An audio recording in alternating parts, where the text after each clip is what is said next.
If you are not thinking of ways to reduce your mortgage every single year, then that is such a pity. Speaking of pity, that is exactly how you are going to try to reduce your mortgage every year. You are going to attack the principal, interest, taxes, and insurance. So first, the principal. So if you are in a 2-income household or you get a big lump sum of money, try to consistently make payments towards your principal. And this only works if you're going to be in the house for long term. So if you're going to be at least, I don't know, if this is your forever home or you want to be in the home for several years, I would recommend this because not only are you going to reduce your mortgage, the grand scheme of things with this method is you're going to reduce the amount of time to pay your loan. You're going to cut that 30-year mortgage to a fraction of the time. You're going to cut that interest that you were supposed to pay over the 30 years to a fraction of the amount of interest. So this saves a lot. I hate paying interest. I don't know about y'all, but if I have an opportunity to pay less interest, I would definitely attack the principal. That's my strategy. A lot of people don't like that. They like leverage, but that is one small way to reduce your mortgage. Second way, interest. If you got an FHA loan or anything with a PMI where you paid less than 20% and now your loan to value is 80-20 or more, you should be refinancing to get that PMI off. That will reduce your mortgage. And as well as say you have a 6.5% interest rate and you have a $350,000 balance and your payments are about $22.78. And now the interest rate, say next February, let's pray, interest rates drop to 5.5%. You're like, okay, I'm going to do that 5.5%. You need to make sure that it works for you because you need to see how long you want to be in the home and when the closing costs are going to break even with the amount that you save. So now your new payment on that $350,000 mortgage is $1,987. So you went from a $2,278 mortgage to a $1,987 mortgage, and you are saving about $291 a month.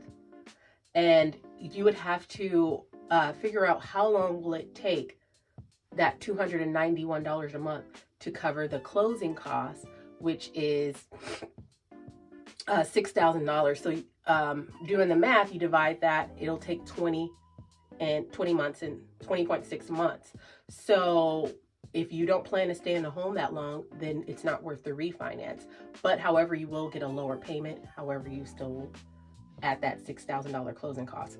So next way, taxes. You need to be reducing your property taxes by always contesting the property tax appraised value that they send you.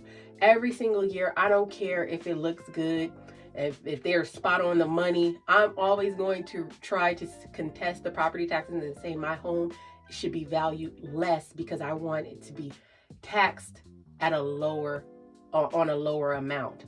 So if they say my home is worth $500,000, I'm gonna tell them my home is worth $400,000 because I want taxes on the lower amount. Also, make sure you're always voting on bills to reduce property taxes for homeowners. And then another way is to make sure that you always have your homestead exemption in place.